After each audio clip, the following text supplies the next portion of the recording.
ಒಬ್ಬ ತೀರಾ ಬಡ ಕುಟುಂಬದಲ್ಲಿ ಹುಟ್ಟಿದಂಥ ಮಗ, ಆದರೆ ಸಂಸ್ಕಾರಯುತ ಪೋಷಕರ ಮಗ. ಕೂಲಿ ನಾಲಿ ಮಾಡಿ ಒಳ್ಳೆ ಶಿಕ್ಷಣವನ್ನ ಕೊಡ್ತಾರೆ, ದೊಡ್ಡ ಅಧಿಕಾರಿ ಆಗ್ತಾನೆ. ತನ್ನ ಮೊದಲ ತಿಂಗಳ ಸಂಬಳವನ್ನ ತಂದು ತಾಯಿ ಕೈ ಕೊಡ್ತಾನಂತೆ. ಆಗ ತಾಯಿ ಹೇಳ್ತಾಳಂತೆ, ಇದು ಸಲ್ಲಬೇಕಾದ್ದು ನಿನ್ನಪ್ಪನಿಗಪ್ಪ, ನನಗಲ್ಲ, ಇದನ್ನ ಅಪ್ಪನಿಗೆ ಕೊಡು ಅಂತ.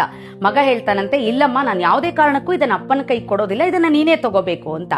ತಾಯಿ ಎಷ್ಟೇ ಹೇಳಿದ್ರು ಮಗ ಕೇಳೋದಿಲ್ಲ.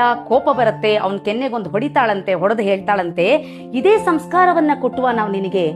ನಿನ್ನ ಇವತ್ತಿನ ಈ ಸ್ಥಿತಿ ನಿನ್ನಪ್ಪ ಕೊಟ್ಟಂತ ಭಿಕ್ಷೆ.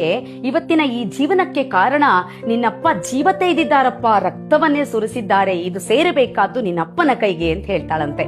ಆಗ ಆ ಮಗ ಆಡುವಂತ ಮಾತಿದೆಯಲ್ಲ ಸ್ನೇಹಿತರೆ, ಲಕ್ಷಕ್ಕೊಂದು. ಮಗ ಹೇಳ್ತಾನಂತೆ, ಅಮ್ಮ, ಇಷ್ಟು ವರ್ಷಗಳು ನಾನು ಅಪ್ಪನ್ನ ಅದು ಕೊಡಿಸಿ ಇದು ಕೊಡಿಸಿ, ಅದು ಬೇಕು ಇದು ಬೇಕು ಅಂತ ಎಲ್ಲವನ್ನ ಕೇಳಿದ್ದೇನೆ. ಅಪ್ಪ ಎಲ್ಲವನ್ನ ಕೊಟ್ಟಿದ್ದಾರೆ.